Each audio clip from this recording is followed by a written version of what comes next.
얼마 전 중국의 김치가 자신들의 것이라고 주장해 논란이 되었는데, 최근 한 일본 언론이 한국 김치는 중국 파오차이에서 유래한 음식이라고 말해 파장이 커지고 있습니다. 여기에 또한 다른 일본 언론은 한국은 중국 김치 없이 식생활을 유지 못한다고 기사를 내기도 했습니다. 한 국내 네티즌은 중일 합작이라며 두 나라의 놔두건 행태를 비판했습니다. 또한 오래전부터 한국이 지금처럼 강해질 수 있었던 이유는 이 두 나라의 존재 때문이라고도 했습니다. 우리의 문화를 빼앗아가려는 중국이나 우리 역사를 왜곡하는 일본의 최근 행보는 전 세계에 웃음거리가 되고 있습니다. 지금부터 최근 어떤 일들이 벌어지고 있는지 살펴보겠습니다. 일본 스가 총리는 최근 야심차게 2050년 탈석탄사의 실현 정책을 내놓았습니다. 탈석탄 전략에서 가장 앞서간다는 영국의 신재생 에너지 전략을 가지고 와 목표치를 내걸었습니다. 2050년까지 전체 전력의 50에서 60%를 신재생 에너지로 생산한다는 목표를 제시하고 30년 뒤의 발전소 구성을 수치로 제시하며 자신들이 영국에 이어 두 번째라고 자신있게 말했습니다. 그러면서 신재생 에너지로 100% 전력을 공급하는 것은 현실적으로 곤란하다면서 그 근거로 세계 최대 해상풍력 설비를 보유한 영국도 2050년 신재생 에너지 목표가 약 65%라고 했습니다. 꽤 그럴싸한 계획으로 들렸지만 이 발표에 영국 정부가 크게 반발했습니다. 영국은 2050년 신재생 에너지 목표를 65%라고 말한 적이 없다는 것입니다. 영국은 2050년까지 온실가스 실제 배출량을 0으로 줄인다는 목표를 세웠지만 신재생 에너지에 대한 구체적인 계획은 세우지 않았습니다. 다만 영국 자문기구가 도입 목표치를 제시한 적은 있었는데 이것도 2050년 80%로 일본이 말한 수치와는 큰 차이가 났습니다. 일본 언론들은 일본 정부가 일본의 신재생 에너지 비중 목표가 너무 낮다는 민간단체 지적을 모면하기 위해 의도적으로 영국의 사례를 왜곡했다고 지적했습니다. 이것은 영국과 더불어 전세계 국가들에게 일본 정부의 신뢰가 떨어지게 만들었습니다. 지난해 일본 정부는 1억 2,500만 국민이 모두 맞을 수 있는 백신을 확보했다고 자랑했습니다. 전 국민이 백신을 맞고 집단 면역을 달성해 도쿄올림픽까지 성공적으로 치를 수 있다고 했습니다. 하지만 일본은 10월 전까지 집단 면역의 기준이 되는 75% 백신 접종률에 도달하지 못할 것이라고 보도되었습니다.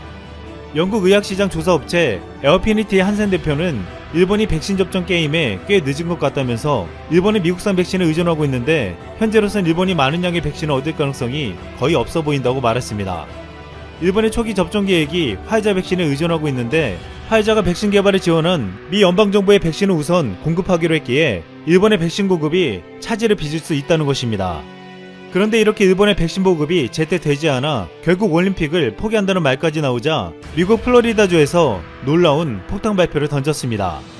자신들이 일본 도쿄를 대신해 올림픽을 개최하고 싶다는 뜻을 밝힌 것입니다. 지미 파트로니스 플로리다주 최고 재무책임관은 토마스 바우 국제올림픽위원회 위원장에 2021년 올림픽 개최지를 일본 도쿄에서 미국, 구체적으로 플로리다주로 이전하는 것을 고려하길 바란다는 서한을 보냈습니다. 파트로니스 최고 재무책임관은 일본이 도쿄올림픽을 포기한다는 소식에 아직 플로리다에 개최지 선정팀을 보낼 수 있는 시간이 남아있다며 플로리다에 홍보 기회를 준다면 적극 돕겠다고 밝혔습니다. 또한 파트로니스는 코로나 유행 때문에 미국 대부분의 지역 경제활동이 중단됐을 때도 플로리다주에선 방역조치와 경제활동이 병행됐다면서 특히 이종격투기와 프로농구, 프로풋볼 등의 경기도 성공적으로 치러졌다고 소개했습니다. 또한 현재 주민들을 대상으로 백신 접종이 이뤄지고 있는 사실도 플로리다주의 강점 가운데 하나로 꼽으면서 디즈니 월드와 같은 테마파크 역시 안전하게 운영되고 있다고 강조했습니다. 하지만 이런 주장과 달리 현재 플로리다주에서는 165만 명이 넘는 확진자가 발생해 미국 내 캘리포니아, 텍사스에 이어 세 번째로 많습니다. 그럼에도 백신 접종이 이뤄지고 있기에 도쿄올림픽을 대신 치르겠다는 말은 일본 정부를 당황케 하며 일본 내에서는 정부의 정책 실패에 대한 비판이 일어나고 있습니다. 이렇게 일본뿐만 아니라 우리 문화를 노리는 중국도 국제사회에서 논란과 조롱거리가 되고 있습니다. 중국은 최근 우리에게 했던 사드 보복처럼 호주에게 보복을 했다가 참패를 당했다는 보도가 나왔습니다. 중국은 호주에게 최대 80%의 관세를 물리며 거의 모든 수입을 금지하는 수준으로 괴롭혔습니다. 그런데 지난해 12월 대중국 수출이 전월 대비 21%나 증가한 것으로 나타났습니다. 중국은 코로나 회복을 위해 호주산 철광석을 비싸지만 대거 사들여야 했고 러시아 가뭄으로 귀해진 호주산 밀도 사상 최고치로 수입해야 했습니다. 또한 호주의 보리에 부과한 80% 관세에도 호주산 시리얼을 중국인들이 대거 수입하기도 했습니다. 결국 중국은 80%의 관세를 부과했음에도 어쩔 수 없이 호주산을 많이 사들이게 되는 결과가 되었습니다. 전문가들은 중국이 호주와의 무역전쟁에서 완벽하게 패했다고 평가했습니다. 이번에 중국은 호주산 석탄을 금지하면서 전력난이 일어나 올겨울 추위에 떨어야 했습니다. 오히려 호주는 중국의 총체적인 압박에 굴복하지 않을 뿐만 아니라 각 분야에서 적극적으로 대응책을 마련하고 있습니다. 호주 정부는 중국의 호주 투자를 면밀히 검토해 10여 개의 프로젝트의 승인을 거부했습니다. 또한 중국의 공자학원을 기반으로 호주의 대학을 친중활동 기지로 만들지 못하도록 대학 등 공공기관이 외국과 맺는 협약 등을 감시하고 있습니다. 많은 이들은 지금의 상황을 호주의 굴욕을 주려했던 중국의 대굴욕이라고 말하고 있습니다. 또한 자국의 상황이 급해서 중국산 백신을 계약한 구매국 대륙에서 반발하는 상황이 벌어지고 있습니다. 중국산 백신의 면역 효과는 당초 90% 이상으로 알려졌지만 최근 인도네시아에서 분석한 결과 68%에 그친 것으로 조사되었습니다. 또한 최근에는 중국산 백신의 면역 효과가 50%를 겨우 넘는다는 연구 결과도 발표되었습니다. 많은 국가들은 계약 당시로 돌아간다면 중국산 백신을 사지 않을 것이라고 했습니다. 최근 필리핀 국회에서는 중국 시노백을 구입한 결정을 강렬하게 비판하고 있고, 빌라리 카우시칸 전 싱가포르 외무장관은 백신에 대한 데이터가 불충분하다면서 지금이라면 어떤 중국산 백신도 사지 않을 것이라고 지적했습니다. 또한 터키와 브라질에서는 중국 제약회사의 백신이 배송 지연되어 문제가 되고 있습니다. 앞서 중국 시노팜과 시노백은 올해 안에 20버킷 분량의 백신을 저렴하게 공급할 수 있다며 중동과 아프리카, 아시아를 중심으로 24개국 이상 계약을 마쳤습니다. 하지만 중국은 이를 제때 공급하지 못하고 있습니다. 결국 배송 지연에 약효에 대한 논란까지 겹쳐 중국이 꿈꾸는 백신 외교는 철저하게 실패하고 있습니다. 이렇게 일본과 중국은 코로나 위기 속에서 국제 무대에서 조롱거리가 되며 눈총을 받고 있습니다. 반면 한국에서는 반가운 소식들이 들려오고 있습니다. 일본을 비롯해 미국과 유럽에서는 백신의 공급이 늦어지면서 집단 면역의 계획에 차질을 빚고 있습니다. 이탈리아는 화이자와 아스트라제네카가 약속한 물량을 제때 공급하지 못하게 됐다며 법적 대응까지 예고했습니다. 그러나 우리나라는 국내 백신 수급 계획에 문제가 없다고 했습니다. 전 세계적으로 백신 대란이 벌어지고 있음에도 한국은 국내 생산 백신부터 공급받기 때문에 백신 공급 계획에 차질이 없다는 것입니다. 현재 국내에서는 SK바이오사이언스가 아스트라제네카 백신과 노바백스 백신을 생산하기로 되어 있습니다. 또한 전 세계적으로 백신뿐만 아니라 백신용 특수주사기도 부족해지고 있습니다. 하지만 이 또한 우리나라는 삼성이 풍림 파마텍과 함께 2월부터 매월 1000만 개를 생산할 계획을 세우고 있습니다. 한국은 국내의 백신과 주사기를 대량 양산할 수 있는 공장을 가지고 있어 다른 나라와 달리 자체적으로 백신을 안정적으로 공급할 준비를 세우고 있습니다. 한국은 9월까지 접종을 마치고 11월 집단 면역을 완전하게 형성할 계획입니다. 많은 이들은 한국이 백신 계약이 늦다며 집단 면역이 가장 늦을 거라 했지만 이제는 가장 빠를 수도 있다고 말하고 있습니다. 이상 쓸멍이었습니다.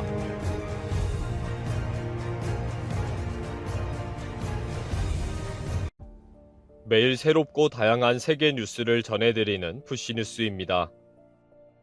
첫 번째 뉴스는 필리핀의 초강력 태풍이 강타해 100만 명이 대피했다는 소식입니다. 일요일 새벽 필리핀 동부에 강풍을 동반한 초강력 태풍이 강타를 해서 약 100만 명이 대피를 했습니다.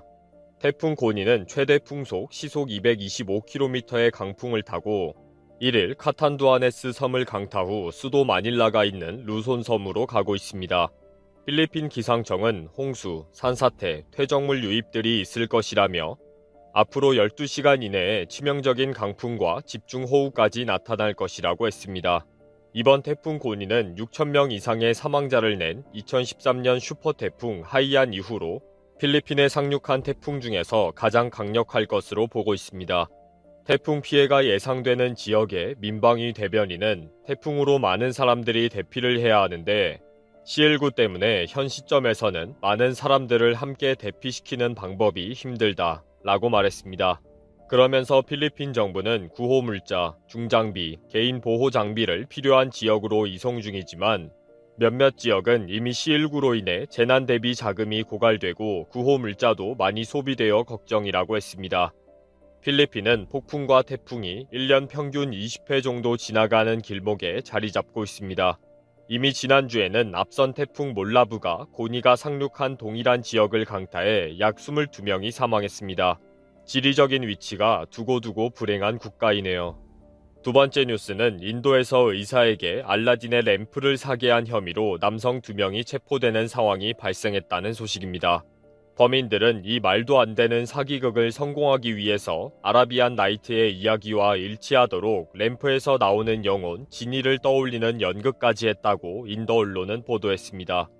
범인들은 의사에게 램프 구매 비용을 20만 달러, 약 2억 원 이상을 원했지만 의사는 일단 4만 달러, 약 5천만 원의 계약금으로 물건을 구매했습니다. 그렇게 물건을 구매한 의사는 얼마 뒤 자신이 사기를 당한 것을 인지했고 이번 주 초 현지 경찰에 고소장을 제출한 것으로 알려졌습니다. 의사는 경찰과의 조사에서 그들은 우리 집에도 자주 방문했고 그럴 때마다 이번 램프에 관한 이야기도 많이 했다 라고 했습니다. 의사는 또 한 차례 방문했을 때 알라딘이 실제로 내 앞에 모습을 드러냈다 라며 피고인 중 한 명이 상징적인 인물로 분장해 왔다는 것을 나중에야 알았다 라고 진술한 것으로 알려졌습니다. 메루트 경찰 고위 간부인 아미트 라이는 기자와 인터뷰에서 범인들은 이번 사기가 처음이 아닌 것으로 보고 있으며 비슷한 방식으로 당한 사람들이 있는 것으로 의심된다 라고 말했습니다. 그러면서 이번 사건으로 2명의 용의자는 체포되었지만 여성 용의자는 도주 중이라고 했습니다. 영화도 아니고 이런 말도 안 되는 사기가 실제 이루어졌다는 것이 신기하고 특히 좀 배웠다고 하는 의사가 당했다니 더 놀랍습니다. 어리버리하고 욕심 많은 사람은 많이 배운 것하고는 관계가 없네요.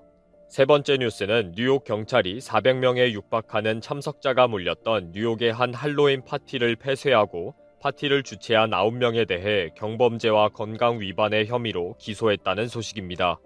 경찰은 윌리엄스버그 인근 브루클린 창고에서 387명이 참석한 파티의 정보를 입수 후 진위 여부를 확인하기 위해 경찰을 잠복시켰습니다.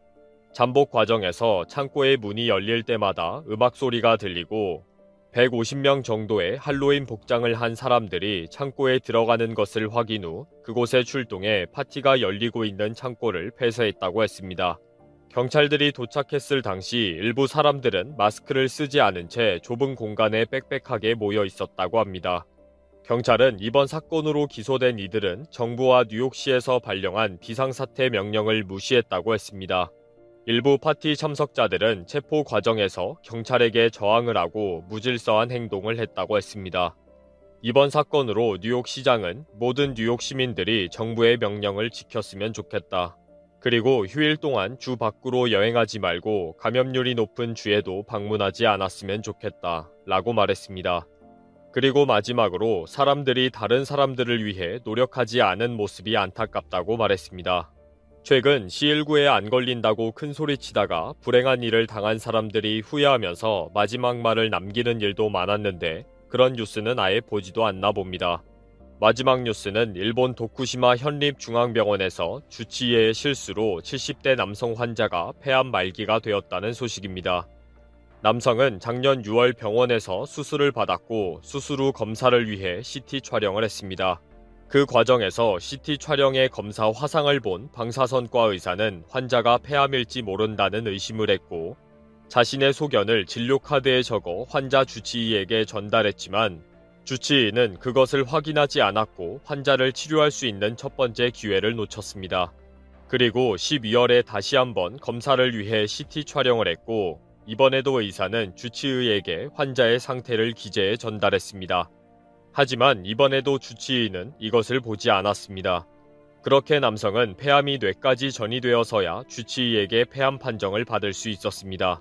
병원 측에서 CT를 확인한 결과 이미 작년 6월에 폐암이 확인되었고 이번 검사를 통해 뇌에 전이까지 되었다고 했습니다.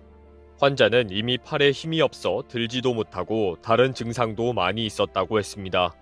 병원 측은 주치의가 2번의 폐암 소견이 적혀있는 진료 기록 카드를 확인한 흔적이 없다고 했습니다. 그러면서 이번 사태를 만든 주치의는 조사 과정에서 방사선과 의사의 소견 기록을 봤는지 기억이 나지 않는다 라고 말했습니다.